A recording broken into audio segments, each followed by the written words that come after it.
Sa gitna ng ingay ng mundo, may tinig ng pag-asa na patuloy na umaabot sa bawat puso.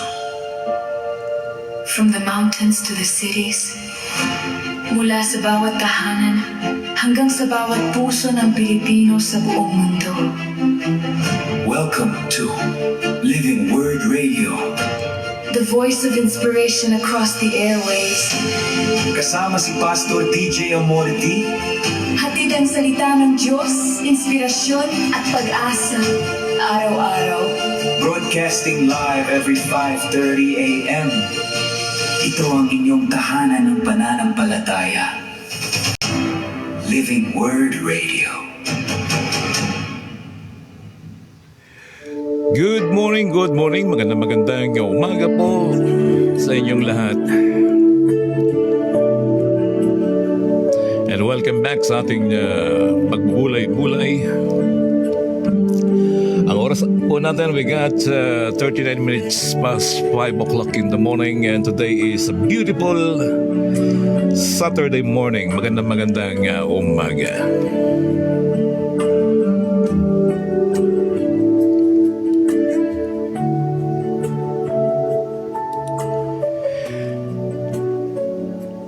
Sa ating pagbubulay-bulay ngayon ay hango or mula sa Matthew chapter 28, chapter 16 to 20 na may pinamagatang ang dakilang utos ng Diyos or ang dakilang utos ni Kristo. Ang sabi, humayo kayo at gumawa ng mga alagad. Go into all nations and make disciples. Magandang araw sa inyong lahat, mga minamahal kong tagapakinig, mga luma at bagong mga tagapakinig. Welcome muli sa ating programa kung saan ating ipinapahayag ang salita ng Diyos na nagbibigay pag-asa, lakas at direksyon sa ating buhay. Ako po ang inyong lingkod, Pastor DJ Amorti, at kayo nakikinig sa Living Word Web Radio, the voice of inspiration across the airwaves.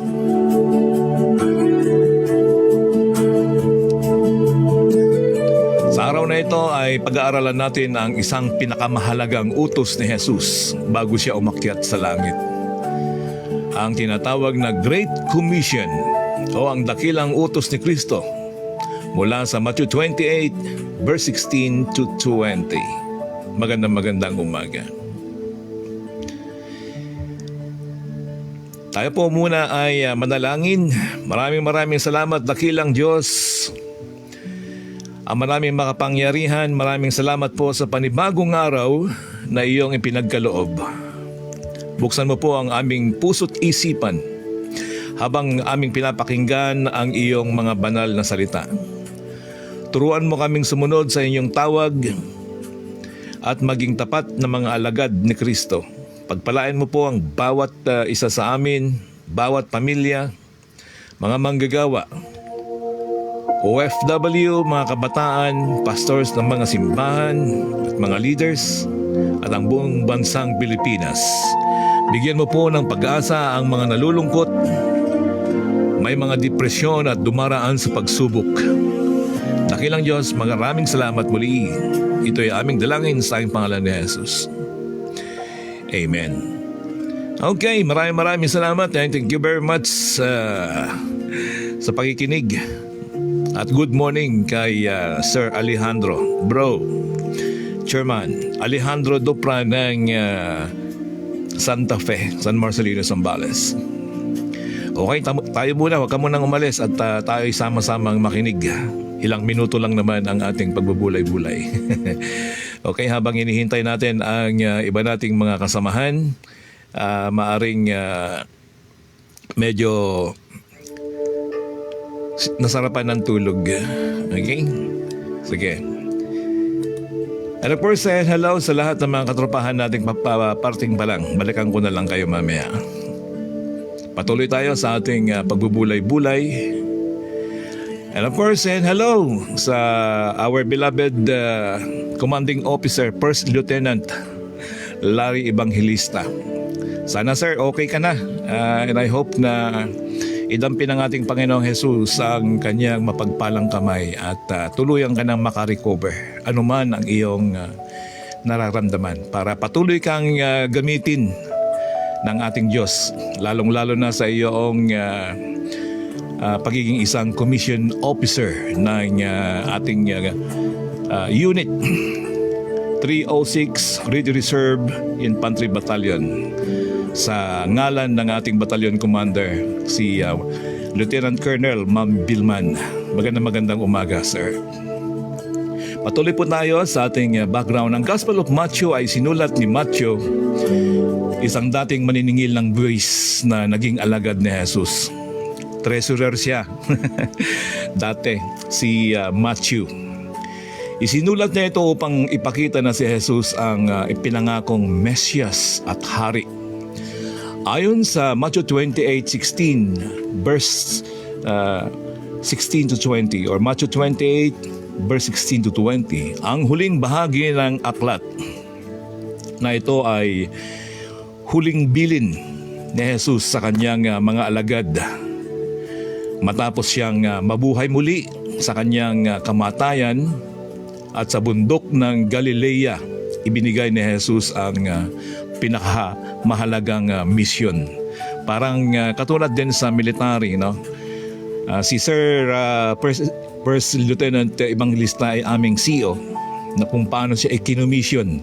Dito rin po sa mga alagad ng ating Panginoong Jesus ay mga commission na magpahayag ng salita ng Diyos.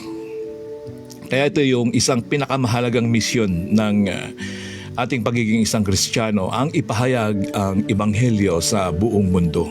Hindi lamang sa Jerusalem, hindi lamang sa ibang bahagi ng lugar ng Middle East, kundi sa buong dako, sa buong mundo. Kaya nakarating po sa atin.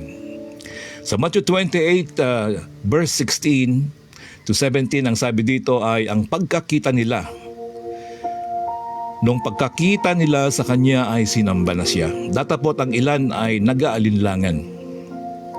Ganon din sa ating buhay. Maraming naniniwala kay Jesus, pero marami ding nag-aalinlangan. Which is actually, meron tayong different perception o pagkakaunawa. Ikaw kaibigan, kapatid, ano ang pagkakakilala mo sa ating Panginoong Hesukristo? Siya ay anak ng Diyos. Siya ay Diyos.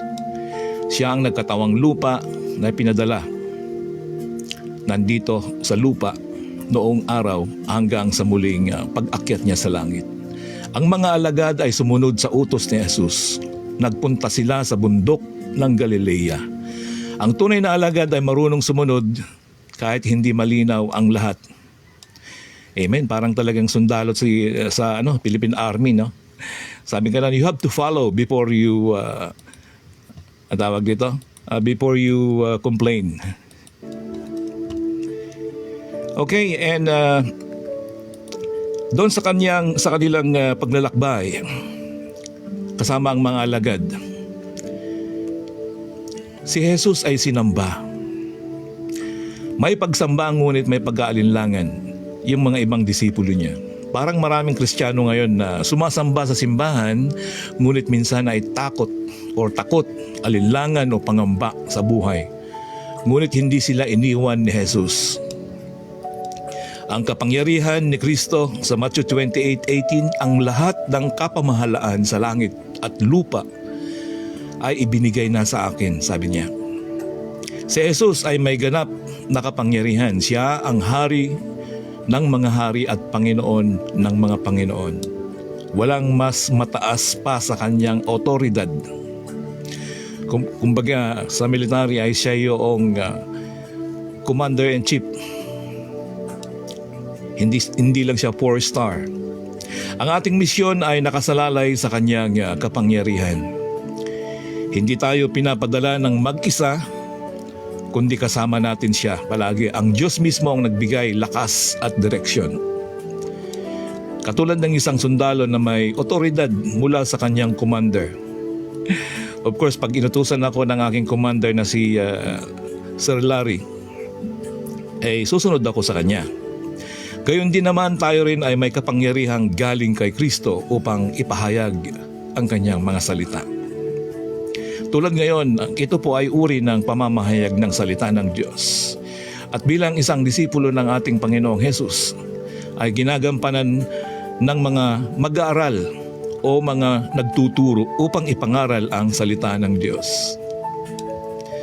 Ang dakilang utos ayon sa Matthew 28:19, humayo kayo at gawin ninyong mga alagad ang lahat ng bansa. Hindi po niya sinabing dito lang sa Jerusalem, dito lang sa Middle East, kundi bawat bansa o buong mundo. Ito ay isang dakilang utos na sinabi ng ating Panginoong Hesus. Ang utos ay humayo at hindi lang dapat manatiling tahimik sa ating mga simbahan. Ang ebanghelyo ay dapat nating ibahagi sa iba. We have to share the good news to other people. Kaya nga po, sana maraming salamat sa inyong pakikinig.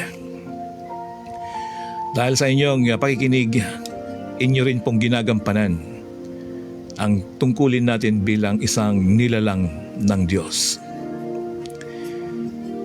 Gumawa ng mga alagad. Sabi niya, make disciples, not only for listeners. So marami pong mga nagpupunta sa simbahan.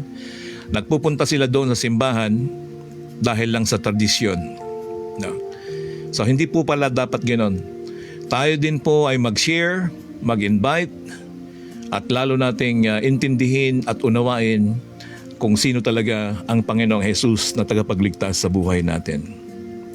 So hindi lamang maganyaya kundi magpalago sa pananampalataya. Turuan ang tao na sumunod sa ating Panginoon. Okay, bago tayo magpatuloy, batiin mo natin ang ating mga kaibigan. Okay, and say hello kay Ma'am Maripas, Maripas Bautista, dating Corps Commander. Isa sa mga naging Corps Commander namin noong araw. Good morning, Pastor, at sa lahat ng ating mga tagapakinig, naway bigyan tayo ng kapayapaan ng ating mahal na Panginoon. Okay, purihin ang Panginoon sa buhay mo. Ma'am Maripas Bautista, kumusta dyan sa Pangasinan? I hope you're doing great. And of course, and hello kay Sir Rolando or kay Sir Jake. Alam po nandyan ka at maraming salamat sa inyong pakikinig. At of course, araw-araw natin bago natin salubungin ang araw. Okay, tayo po ay magpatuloy. Ang sabi ay make disciples. So gumawa po tayo ng ating mga disipulo ayon sa utos ng ating Panginoong Hesus. At ang sabi dito ay bautismuhan sa pangalan ng Ama, ng Anak, ng Espiritu Santo. Ito ay simbolo ng bagong buhay kay Kristo. Excuse me. Kapag ka po ikaw ay, ang sabi doon sa iba ay binibinyagan, pero ito po ay bautismo sa tubig.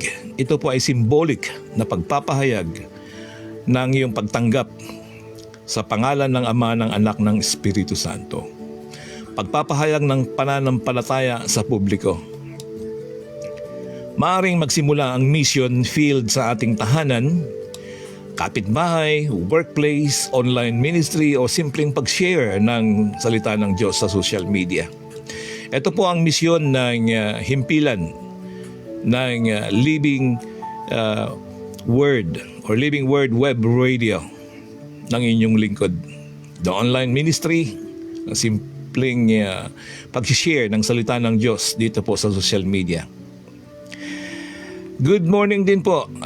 Welcome back kay Ma'am Caroline Dagmasumbrito. Good morning, brother, and God bless always. Magandang umaga. And of course, said hello kay Ma'am Alma Abawag Arcibal, watching from United States of America. Magandang umaga po, ma'am. Ang pagtuturo ng katotohanan ayon sa Matthew 28 verse 20. Turuan ninyo silang sumunod sa lahat ng iniuutos ko sa inyo. Mahalaga ang tamang pagtuturo, hindi sapat ang emosyon lamang. Ang pagtuturo na maging isang disipulo ay ito yung patuloy na pag-aaral hanggang sa lumalim sa pagkakilala sa ating Panginoong Hesus. Kailangang lumalim sa salita ng Diyos upang maintindihan natin kung maramdaman natin ang tunay na pagmamahal ng ating Panginoong Hesus. Ang Kristyanismo ay pamumuhay ng pagsunod. Ito po ay isang nagiging culture natin talaga. Kaya tayo tinawag na mga Kristiyano. Sa buhay ngayon at sa katotohanan ngayon, maraming sumusunod sa pag tinanong mo, Kristiyano ka ba? Ang sasabihin sa iyo ay, oo naman, nagsisimba nga ako tuwing linggo. Iyan ang mga sinasabi. No? Pero ang katotohanan ay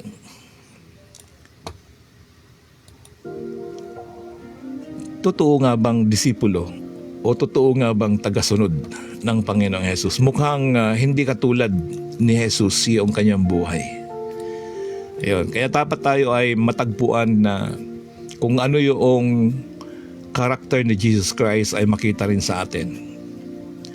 Ako noong natatawa kasi ako dahil noong araw, yung talagang kumbaga yung lifestyle na normal o natural. Yung para kang kiti-kiti, ganyan, kwentuhan, yung mga ganyan. Pero yun ang natural mo. Pero pag binago ka ng Panginoon, dati magaling kang magmarites, no? Ngayon yung minamarites mo na, yung pagmamahal ng Diyos o yung kaligtasan na nagmumula sa ating Panginoong Hesus, yung sinishare mo sa mga tao.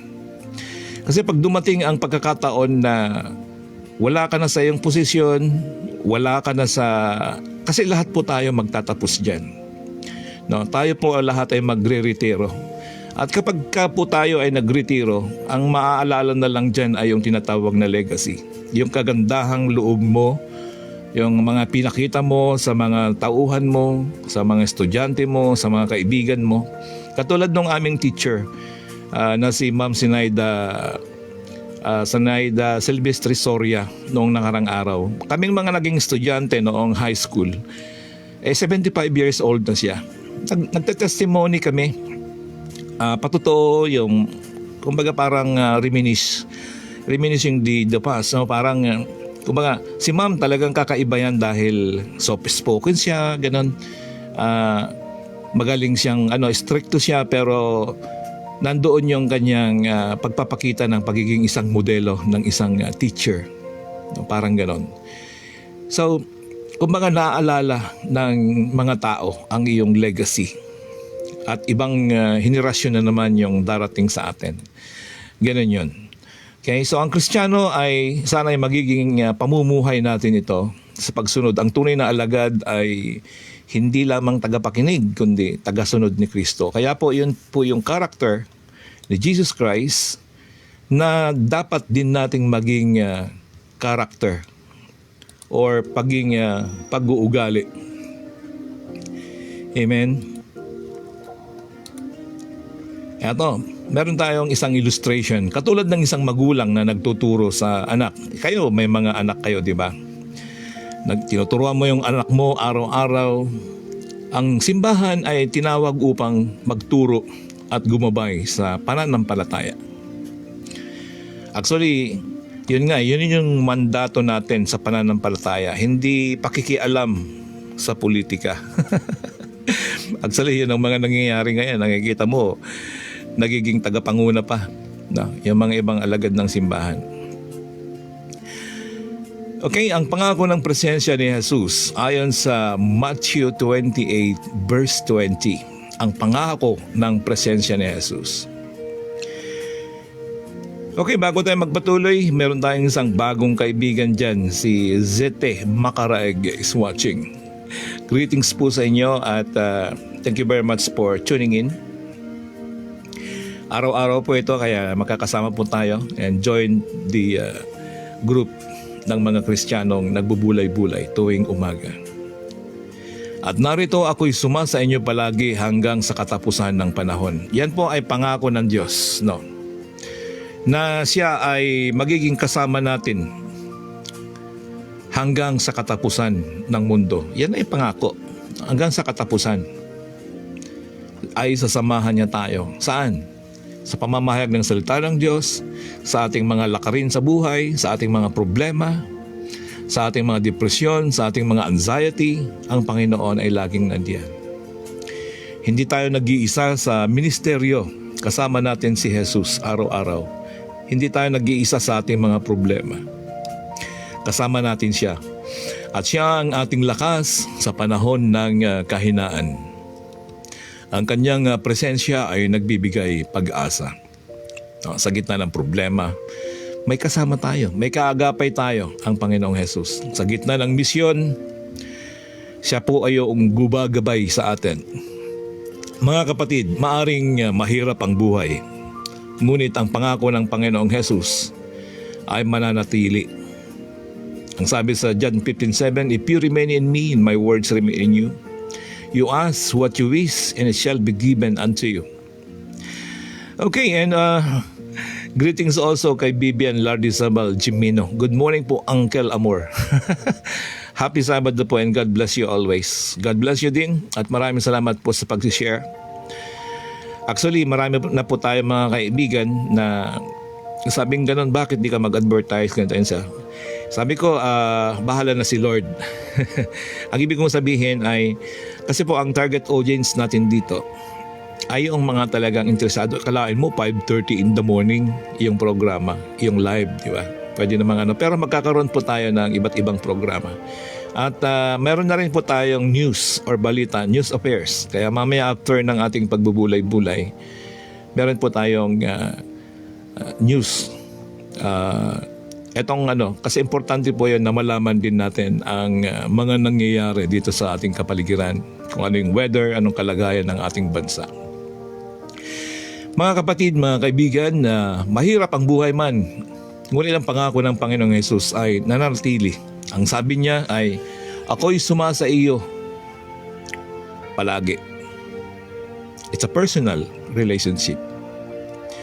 Ang Great Commission ay hindi lamang utos sa mga pastor o missionaries. Ito ay tawag pa sa bawat isa o bawat mananampalataya. If you profess to be a Christian, dapat mo sundin mo kasi Christian ka eh. Di ba? Tinatawag tayo ni Kristo upang sumunod, humayo, make disciples to all men, ang sabi. Magturo ng katotohanan. Ano ba yung katotohanan? Ang katotohanan po ay nasa Biblia at pag-aaralan din po natin yan sa mga darating na panahon, yung sinasabing mga doctrinal verses. Anyway po, marami po tayong lalo kung ikaw ay nagbabasa ng Bible. Marami po tayong pag-aaralan. Pero lahat ng mga bagay na yan po, ako nag-aral ng graduate ng theology, graduate ng kung ano-ano. Pero ang pinakamahalaga po sa lahat ng bagay na yan, ngayon ay nasa master's degree kami, going to PhD, mga ganyan. Pero gaano bang karami o tunilada po yung ating mga pinag-aralan? Ang pinaka-importante po ay yung ating relasyon sa Panginoon. Sa kabila ng ating kabisihan sa ating mga trabaho, sa ating pakikipagkwentuhan, ang tawag nila dyan ay marites, o mga barkada, mga kaibigan, ang pinaka-importante po dyan ay yung personal relationship mo sa Panginoon. Yung lagi mo siyang kinakausap, na ikaw ay malapit sa Kanya. Yan po yun. Ang sabi po ng John 4:24, God is a spirit and you must worship by the Holy Spirit. Gumawa tayo ng mga bagay na pagkakataon katulad ni Sister Caroline. Maraming salamat sa iyo at lalo kang pagpapalain ng Diyos sa iyong mga cheerful giving, pagtulong sa mga tao. Dahil malaking bagay po ang mayabot, hindi ka man personally na nakakapunta sa simbahan o sa ministry, ay nakapag-share ka naman ng iyong mga biyaya upang sila ay makarating. Katulad nito sa ating ministry, no? Hindi man tayo magkakasama sa iisang bubungan ngayon, pero magkakasama tayo sa Himpapawid. Okay, maraming salamat po sa personal message mula kay Ma'am Tess Sadang. Umaattend po yan sa CCF Manila kay Pastor Tanchi, kay Pastor Saging. Marami pong mga tunay at mananampalataya sa mga Kristiyano na nagpapatuloy. Actually, ang sabi ng banal na kasulatan ay marami pong aanihin pero kakaunti ang manggagawa. Marami pong mga pastor na nanghihinaan din ng loob o maaring exhausted na sila. Marami rin nagtatanong na, ayan, baka malaw ba to? Sige, at least nabati na kita. Okay, and of course, and hello kay, sino pa? Mag-message na lang po kayo na mag-message dyan. And of course, and hello kay Master Maricar de los Santos. Hello, Master. Good morning.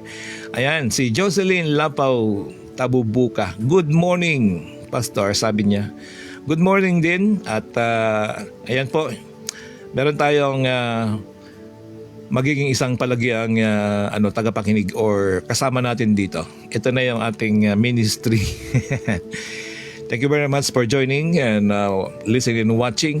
Jocelyn Lapaw Tabubuka. Mga kalugar natin yan sa Isabela yan. Kaya Caroline at saka yung mga ibang mga kaibigan natin yan. Mga kalugar, si Jocelyn, di ba si ang pamilyang Tabubuka doon sa tawag dito, sa parte ng Manaring to Santo Tomas.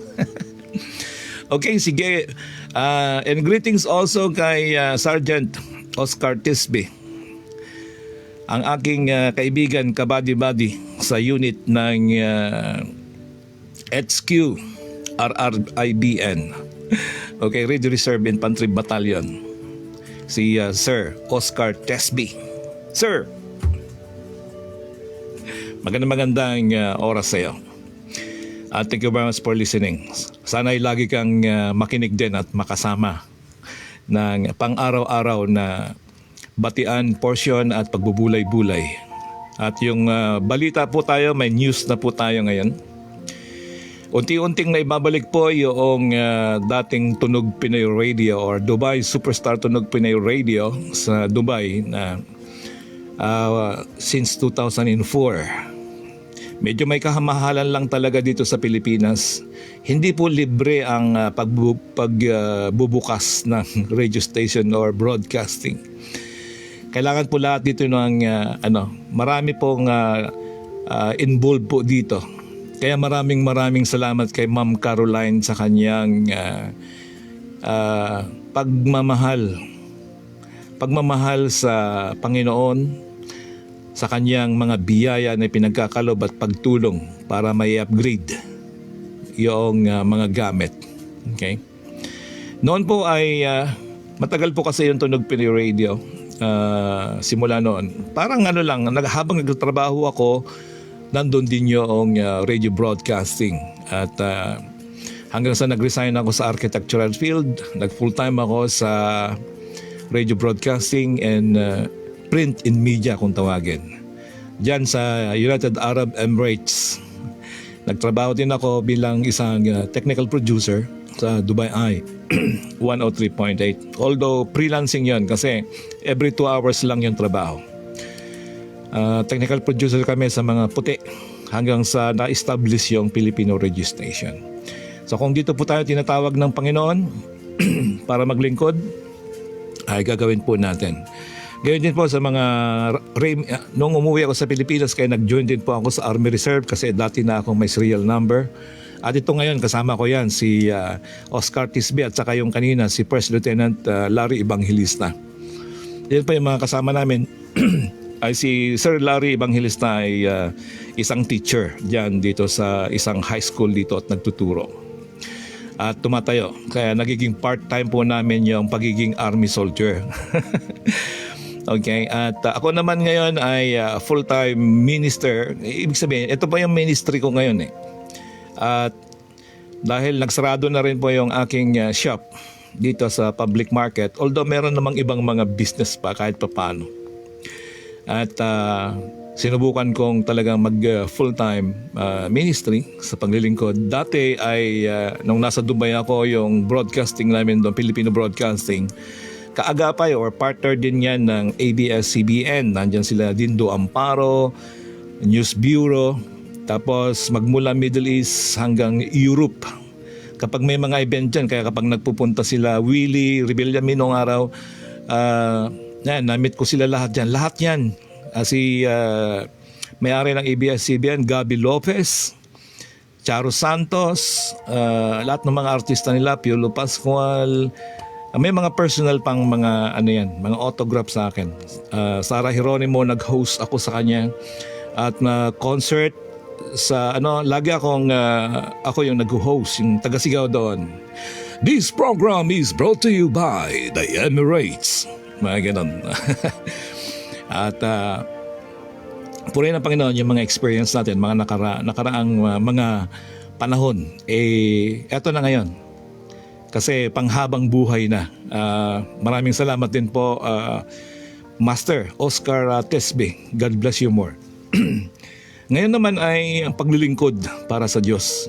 Ang sarap kasi maglingkod na although nandoon yung paglilingkod natin na walang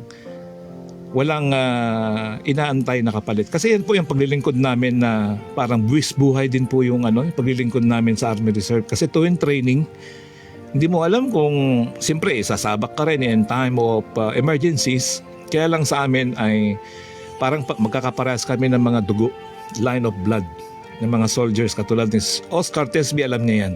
Makakasing edad din po kami. Na kumbaga nandun yung puso ng paglilingkod na walang inaantay na kapalit. Nothing but serving sa ating bayan. And of course, hindi naman tayo nakakalimutan at lagi nating kasama ang Panginoon sa paglilingkod sa Kanya. So, yung spirit of volunteerism, saludo ako kay Ma'am Caroline dahil yun nga yung kanyang spirit of volunteerism to help. Okay, and of course, and hello kay Brother Jess Chirod Bajas Montero Perareza. Ang haba, no? Brother Jess, magandang oras po sa iyo dyan. Thank you very much for listening. And God bless you more. Today Saturday, mukhang wala kang pasok ngayon, no? Purihin ang Diyos. Si Brother Jess ay makikita nyo po yan, kasama ko rin yan sa mga picture. Kaya yung mga kaedad namin dyan, mga 50 above, kung gusto nyo pong magkaroon po tayo ng personal na parang eyeball lang, di ba? Pagkikita-kita. Kasi dati, nag-eyeball yan lagi, lalong-lalo na yung sa inuman, no? Mga ganon. Pwede naman tayong mag-eyeball sa Panginoon. Pwede akong bumisita sa inyo, magkaroon ng Bible study. And of course, and hello kay Senon Kayabyab. Good morning, Pastor. At eto na, yung isang Lodi, si Ryan Vincent Daso. Sir, lagi kong ini-engage yung yung reels mo, ha. Na-inspire ako sa tuwing paghatak mo ng ganun doon sa ako lumalaki na rin yung tiyan ikaw yung laki ng tiyan mo dati parang umakyat na dito sa sa dibdib, no? Okay, so purihin po ang Panginoon at lagi po tayong magkakasama sa isang layuning, maglingkod sa siyempre, una ay pamilya, sa sarili. Pangalawa ay sa mga pangkabuhayan natin. At lalong-lalo na yung mga nagre-retire na ngayon. Si Sir aming commanding officer, si First Lieutenant Larry. Malapit na rin sigurong pero ini-enjoy pa niya yung pagtuturo, no? Sir, bakit ini-enjoy mo pa yung pagtuturo? Ayaw mo pang mag-retire. Ayun, at pagka nag-retire, ang kagandahan po kasi dahil ako matagal din ako sa sa corporate world, ika nga, mga hierarchical company structure na hanggang sa taas hanggang doon sa mababa, at kapag nasa bababa ka, kikita mo yung structure, nandito ka lang, parang hindi ako tumataas, parang gano'n, hanggang sa inabutan ka na lang ng pagretiro. Anyway, talagang gano'n ang buhay. Kung ano yung ginagalawan mo, gampanan mo na lang. O, diba? Kung anong gusto mong gawin. Pero ang pinakamaganda po pag retired ka at nagpe-pension ka na lang ganun, yung bang you can go anywhere you want and you can do whatever you want. Di ba? At least malaya ka. Wala na yung nagbibigay ng pressure sa'yo, oh, gawin mo to, gawin mo dyan.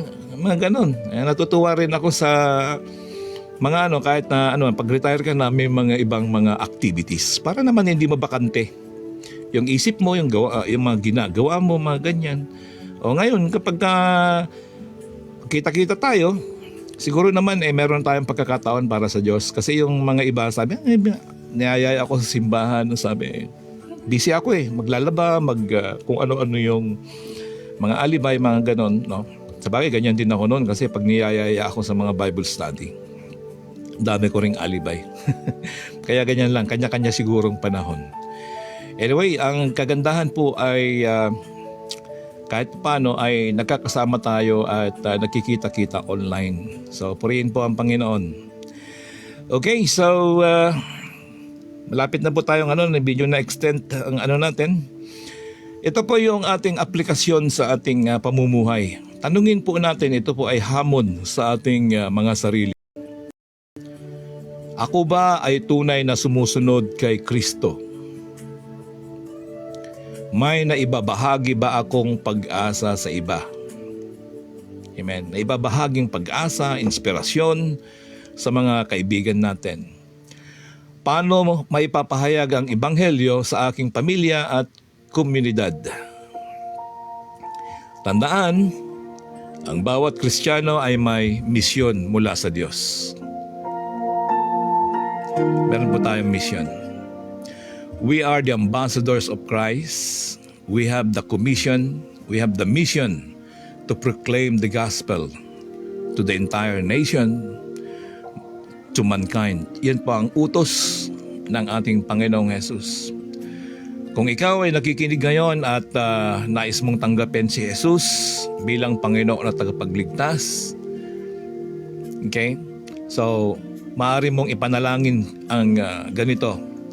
Panginoong Jesus, kinikilala ko ang iyong kadakilaan at ako ay isang makasalanan. Maraming salamat dahil namatay ka sa muling pagkabuhay at nabuhay para sa aking kaligtasan. Kaya po, yan po ang misyon ng ating Panginoong Jesus. Namatay siya dito sa lupa at umakyat sa langit ulit para sa iyo, para sa ating kaligtasan. At sabihin mo, patawarin mo ako sa aking mga kasalanan. Tinatanggap kita bilang Panginoon at tagapagligtas. Gabayan mo ako at tulungan mo akong sumunod sa iyo araw-araw. Sa pangalan ni Jesus. Kung kayo po ay mananalangin, ay lagi niyo pong tatapusin sa in Jesus name. Okay? Para makarating sa Kanya. Baka mamaya kung kanino kayo nanalangin, hanggang sa bubungan lang kung wala ang pangalan ng ating Panginoong Jesus. Okay, so pagpalain po ang bawat isa. Huwag po kayong aalis dahil meron po tayong sumunod na greetings at greetings at balita ngayon. Tayo po ay manalangin. Ang maraming Diyos, maraming salamat po sa inyong mga salita. Tulungan mo kami maging tapat na alagad, Panginoon. Tulungan mo kaming maging tapat sa dakilang utos na iyong pinagkakatiwala sa amin. Pagpalain mo po ang aming bansa, ang aming mga leaders, turuan at bigyan, Panginoon, ng karunungan upang mapalakad nila ang aming bansa na matiwasay at nasa tamang direksyon, Panginoon. Lord, ingatan mo ang bawat isa sa amin, mga OFW, lalo na, Lord, itong mga kaibigan ko rito nasa kabilang screen, ang kanilang pamilya. Pagpalain mo ang bawat isa sa kanila, Panginoon. Palakisin mo ang mga may sakit, bigyan mo po ng pag-asa ang mga nalulumbay, at akayin mo ang maraming kaluluwa. Bigyan mo kami ng boldness para maakay ang mga kaluluwa papunta sa iyo, Panginoon. Maraming salamat, O Diyos, pangalan ni Jesus. Amen. Maraming salamat muli, mga kaibigan.